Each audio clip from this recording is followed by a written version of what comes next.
Olha só, DDD não é só construção de aplicações em camadas. E se você quer vencer outros programadores aí numa conversa maneira, então fica comigo.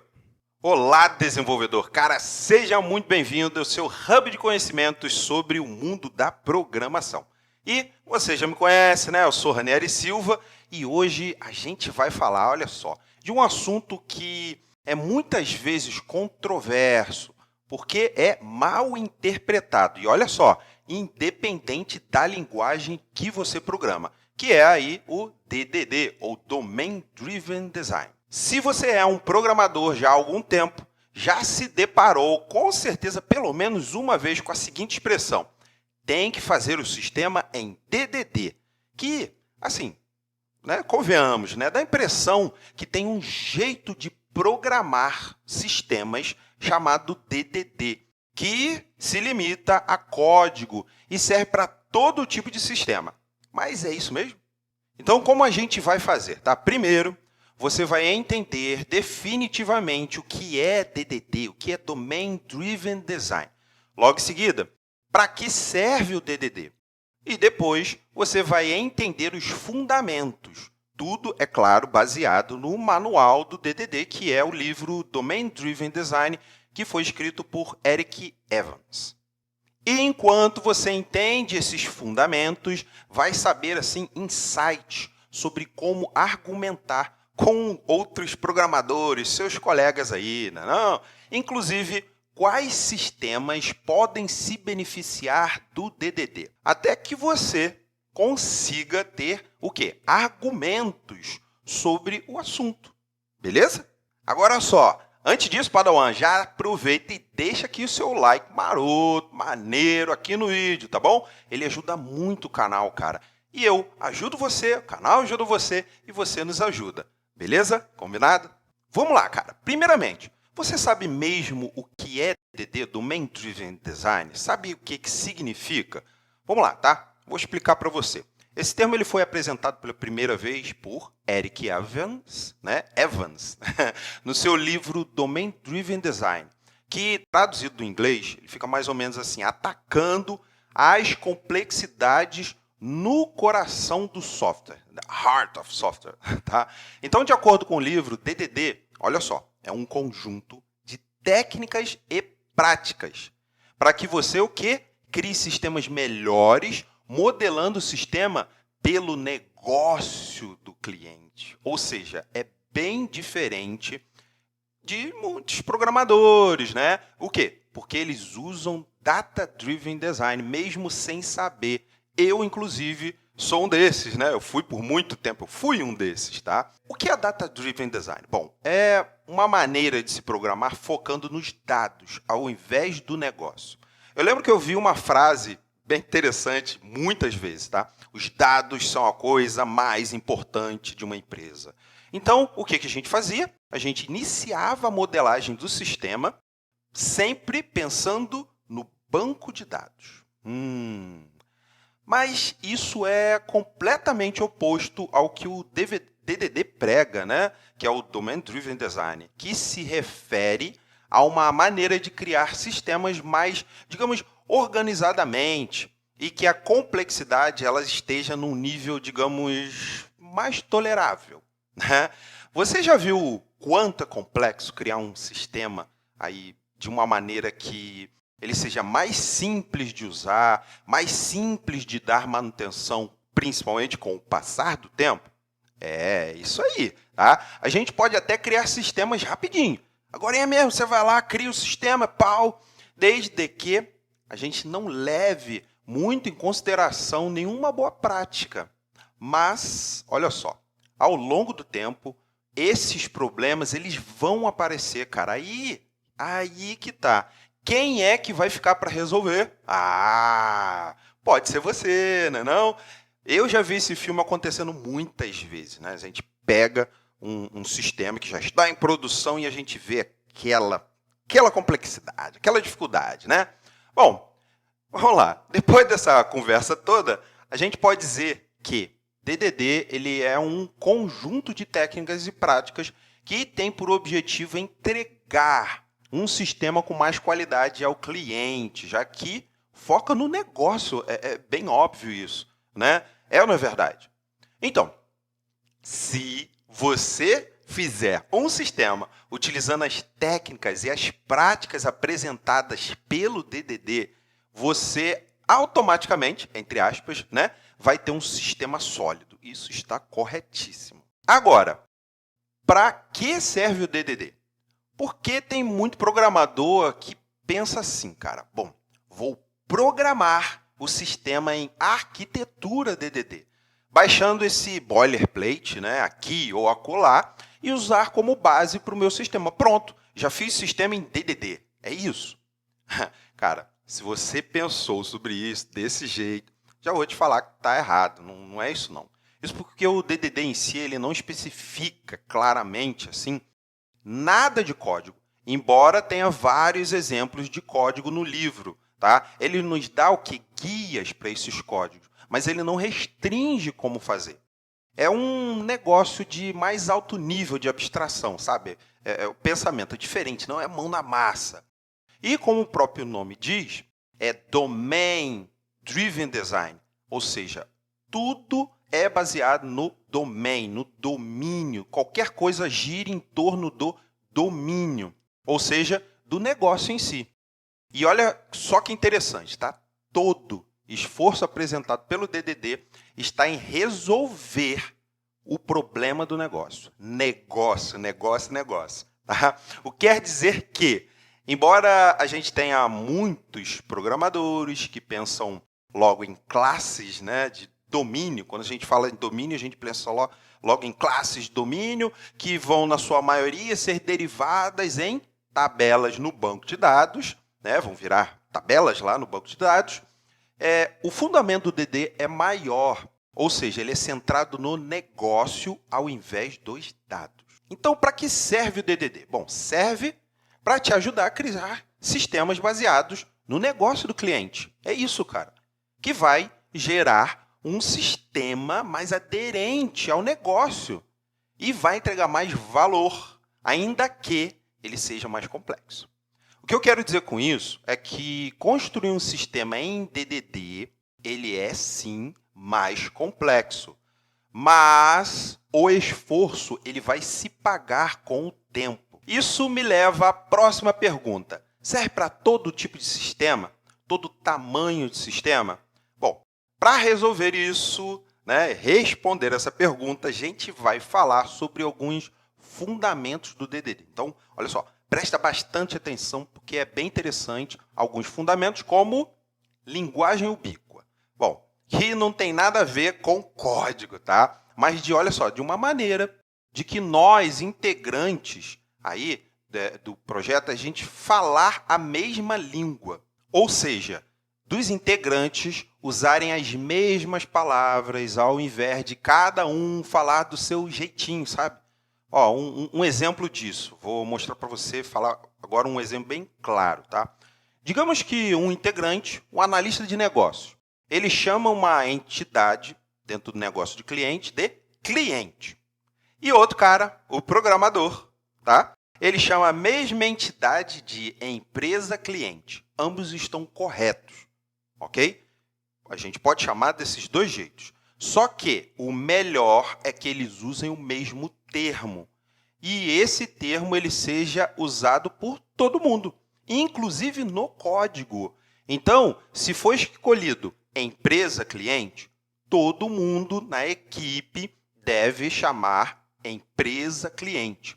E no código deve ter variáveis, classes, tudo com esse termo, empresa cliente. Sacou? Isso aí é importantíssimo. Você não tem ideia de somente isso. Pode ser uma coisa pequena, mas quantos problemas resolve, tá? Especialmente em alguns tipos de projeto, tá? Se você já teve problema de comunicação, algum tipo de projeto na equipe, cara, comenta aí, porque eu particularmente já tive, né? Então comenta aqui no vídeo, vai ser bem interessante ouvir o que você tem a dizer, tá bom? Uma outra coisa que é muito importante são os bounded contexts, que são o quê? Contextos de dados que são delimitados conforme a sua intenção ou área de negócio. Agora, primeiro é que quando a gente fala em contexto, tá? Tem muita gente falando sobre isso aí, né? É meio difícil de entender, eu sei. Então, olha só, sempre que você ouvir falar sobre contexto, por favor, substitua a palavra por assunto. Pense assim, tá bom? Então, vamos a um exemplo aqui de bounded context, tá? Uma entidade, aquela que a gente falou, né? Empresa cliente, pode estar presente em várias áreas de negócio, assuntos, contextos, entendeu? Por exemplo, área financeira, área de vendas, de estoque. Ou seja, a gente tem uma classe de domínio em cada contexto, cada pedacinho. Sendo que o sistema, de alguma forma, ele precisa entender que é o mesmo contexto, desculpa, a mesma entidade, né, de uma maneira unívoca. E normalmente a gente faz isso por um atributo, que normalmente é um ID. Então, eu vou ter uma classe, digamos assim, cliente-empresa, com o atributo ID em cada uma dessas áreas de negócio. Sacou? Está começando a entender qual é o contexto, qual é a ideia.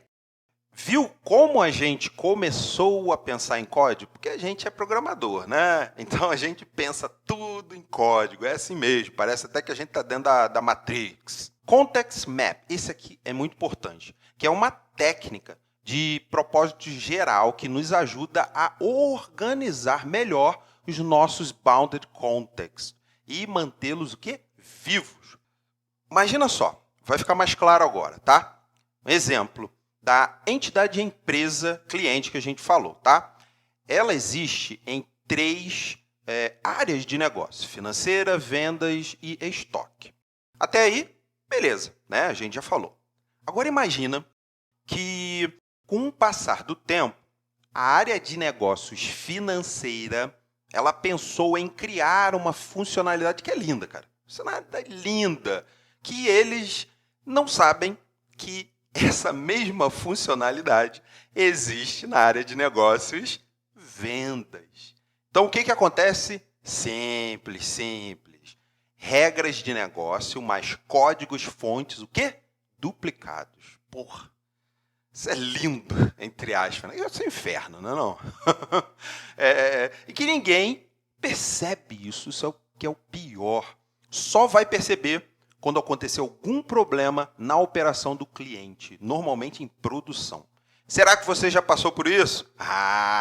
Você já deve ter visto isso acontecer. É ou não é verdade? Então, isso só acontece, sei lá, cara, na Islândia, não aqui no Brasil, na empresa que você trabalha, que eu trabalho, não. Cara, olha só. Viu como os fundamentos eles são complexos? Que precisam especialmente de uma equipe para se trabalhar? Será que vale a pena, então, usar o DDD, todo o seu poder, em todo tipo de projeto, tamanho de projeto? Então, vou te responder. Vale a pena usar o DDD completo, aí que tá, somente quando nós temos aplicações de médio e grande porte, que normalmente a gente tem uma equipe trabalhando, não é uma pessoa. Não é molecular, né? Não é um moleque lá que vai lá e faz.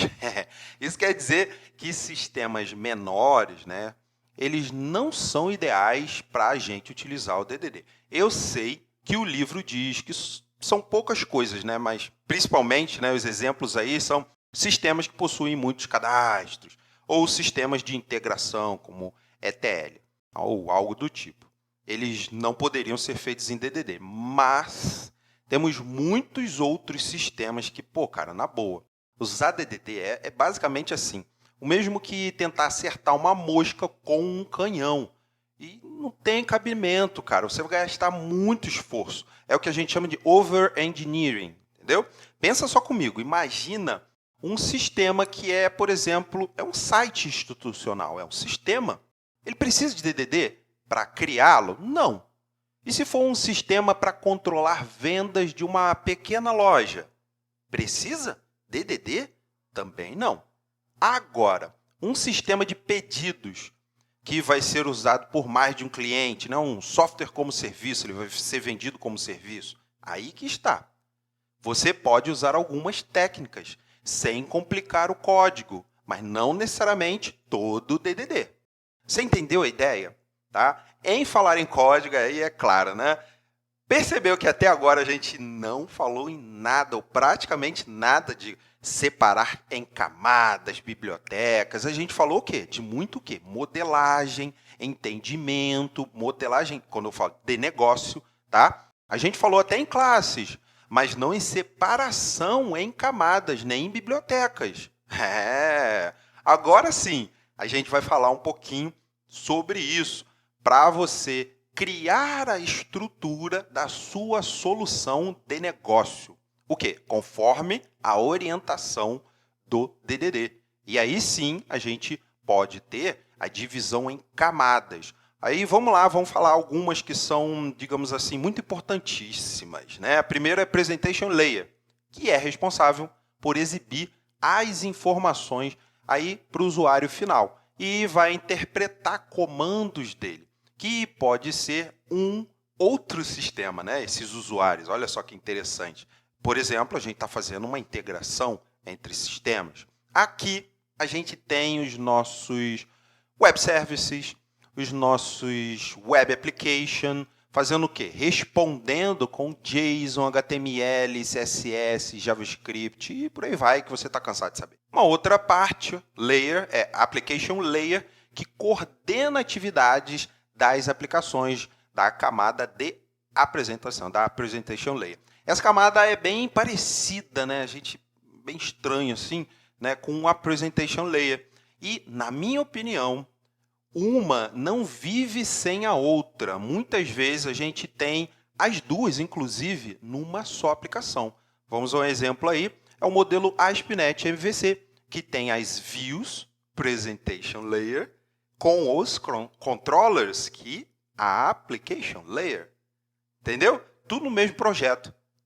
Outra coisa aí já é o domain layer, que você pode, né, representar aqui nesse momento os conceitos do negócio, que inclui a definição das classes de domínio. Aí sim, classes de, por exemplo, que definem regras de cálculo, exemplo, cálculo de frete, dias trabalhados, saldos em conta e por aí vai. São essas coisas.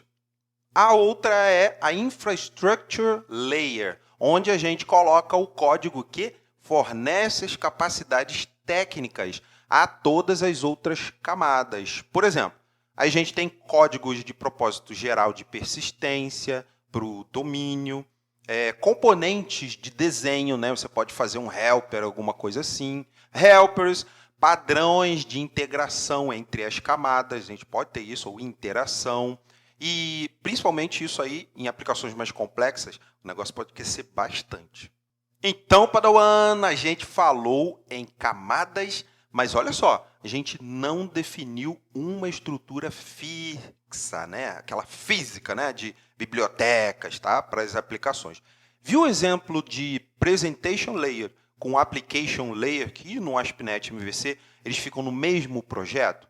Viu como existe muito mais sobre DDD do que muita gente entende e fala? Olha só, tem muita gente que fala de uma maneira diferente sobre DDD como um bicho de 7 cabeças. Entendeu que não é somente separar em camadas, em bibliotecas, que não basta simplesmente você baixar um modelo, não um boilerplate da aplicação, sei lá, do GitHub, para você fazer a sua aplicação e dizer que foi feita em DDD. Então, você já aprendeu como argumentar com os outros programadores sobre o assunto. E é claro, né, tem muito mais sobre DDD, além do que a gente falou aqui. Se você quer saber mais conteúdos sobre esse assunto, cara, comenta aqui no vídeo, vai ser bem interessante. E na medida que as pessoas forem comentando, eu vou criando novos vídeos, tá bom? Para ajudar vocês. Então, fica na paz, cara. Que a força esteja com você. Tchau, tchau.